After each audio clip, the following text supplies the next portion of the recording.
మండలిలో బొత్స సత్యనారాయణ మంత్రి లోకేష్ మధ్య డైలాగ్ వార్ జరిగింది. తమ సభ్యురాలి విషయంలో మంత్రి మాట తూలారని అభ్యంతరం తెలియజేశారు బొత్స. లోకేష్ తన వ్యాఖ్యలను వెనక్కి తీసుకోవాలని డిమాండ్ చేశారు.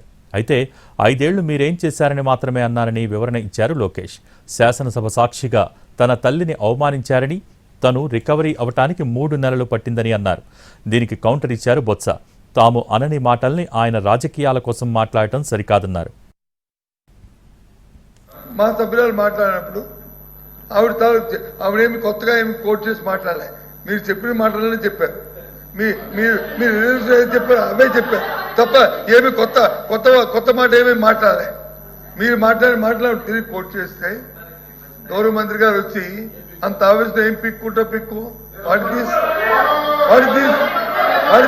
ఇదేనండి సభ సాంప్రదాయం, ఇదేనండి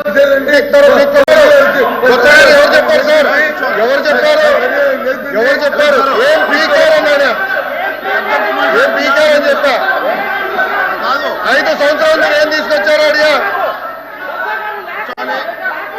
ఎందుకట్లా మాట్లాడతారు? మీరు లేరు, బయట ఉన్నారు, ఇప్పుడు వచ్చారు హౌస్లోకి.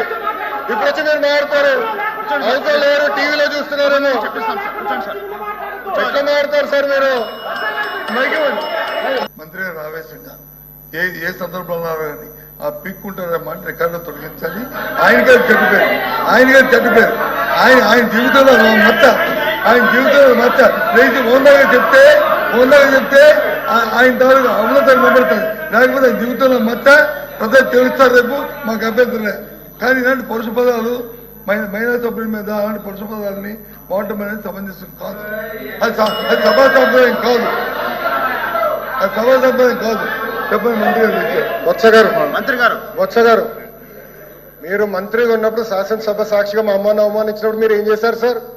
మా తల్లిని అవమానించినప్పుడు ఏం చేశారు అంటున్నా? మీరు మారుతారా? మహిళల గురించి మీరు మారుతారా? నేను కళ్యాణి గౌరవం అన్నాను. నాకు మహిళలు గౌరవిస్తాను మా అమ్మ నాకు నేర్పించింది సార్. మీ నాయకుడు నేర్పించలేదేమో, నాకు నేర్పించారు. మహిళలు ఎట్లా గౌరవించాలో నాకు తెలుసు సార్. శాసనసభ సాక్షిగా మా తల్లిని అవమానించారు. కావాలంటే video will play it now. Audio ఉంది దాంట్లో క్లియర్ గా.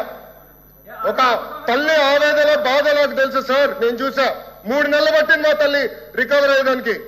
You please don't lecture me on respecting women. నేను కళ్యాణి గారు అన్నాను, కానీ రికార్డులు లేని మేడం గారు అన్నా. వాళ్ళ తల్లి గారిని మాట్లాడిన మాటల్ని ఎవరు కూడా సభ్యసమా ఎవరు కూడా అంగీకరించరు. దాన్ని సమర్థించే సమస్య లేదు. ఇప్పుడే కాదు ఆ రోజు కూడా చెప్పాం. మళ్ళీ చెప్తున్నాం.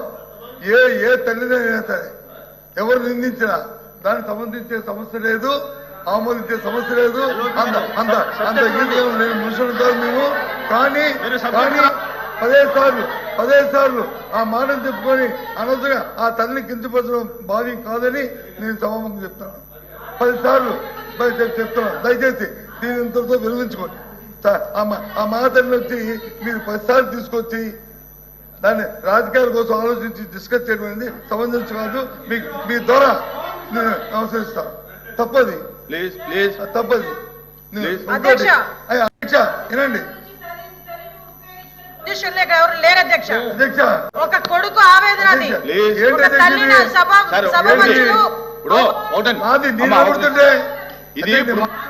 ఇప్పుడు ఈవేళ షార్ట్ డిస్కషన్ ఏంటి? మీరందరూ మాట్లాడేది ఏంటి? జరిగేది షార్ట్ డిస్కషన్ ఏంటి? సబ్జెక్ట్ ఏంటి? నా అమ్మా కూర్చో. ఎల్ఓపి గారు జరిగిన విషయం చెప్తాను. ఇప్పుడు మంత్రి గారు అడిగారు. కూర్చోమ్మా, ఇబ్బంది కదా చెప్పు సార్. చెప్పరు. నేను మాట్లాడి కూర్చోండి.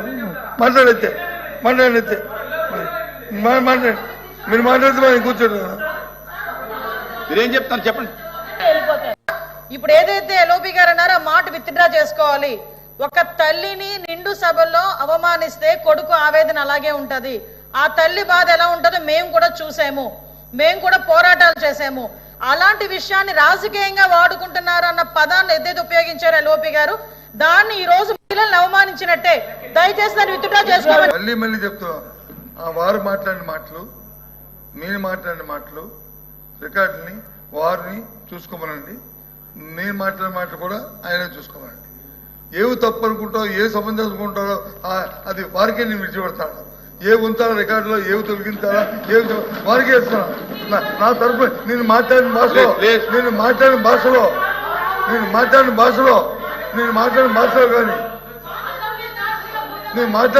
కానీ నేను ఎవరైనా ఆపాదిస్తే నేను తప్పకుండా దాన్ని ఇంట్లో తీసుకున్నాను. నాకే అభ్యంతరం లేదు. నాకు అభ్యంతరం లేదు. కానీ మీరు ఎంతసేపు మాట్లాడినా ఎవరు కూడా ఏ సభ్యుడు కూడా ఎక్కువ మనకంటే మీ ఎందుకు తెలుసుకుందాం, ఏం మాట్లాడతారా, ఏం చేస్తారా, ఏం మాట్లాడతారా అని ఉన్నాము. ఎక్కడ మరి మా సభ్యులు మాట్లాడుతున్నప్పుడు మరి అవకాశం ఇవ్వాలి కదా శిక్ష. మాట్లాడదు ఆయన అయిపోయిన తర్వాత మాట్లాడదు. కూర్చోండి. మేము అడుగుతున్నాం. మీరు చెప్పదలుచుకున్న మాట్లాడినప్పుడు వచ్చి మాట తోడలేదు. దయచేసి ఆ మాట వచ్చి విత్డ్రా చేసుకోండి. అది ఏమన్నది అన్నారు. దయచేసి ఆ మాట విత్డ్రా చేసుకోండి అని అడిగాం. అందుకని ఏమన్నావు అదేండి ఆ మాట అంటే దాన్నే చెప్పాను. ఏం కొత్త మాట చెప్పానా? నేనే కొత్త మాట మాట్లాడానా? నాకు ఒక ఇంగిజ్ఞానం ఉంది, నాకు ఒక పరిజ్ఞానం ఉంది. దయచేసి ఎవరితో మాట్లాడే ఒక తత్వం నా మనసు నాకు ఉంది. అంతేగాని అంత దీనిగా దిగజారి మాట్లాడే తత్వం నాకు కాదు అని నేను అనుకుంటాను. మేబీ మీ అభిప్రాయం నా మీద తప్పడొచ్చు, మీ అభిప్రాయం నా మీద తప్పడొచ్చు.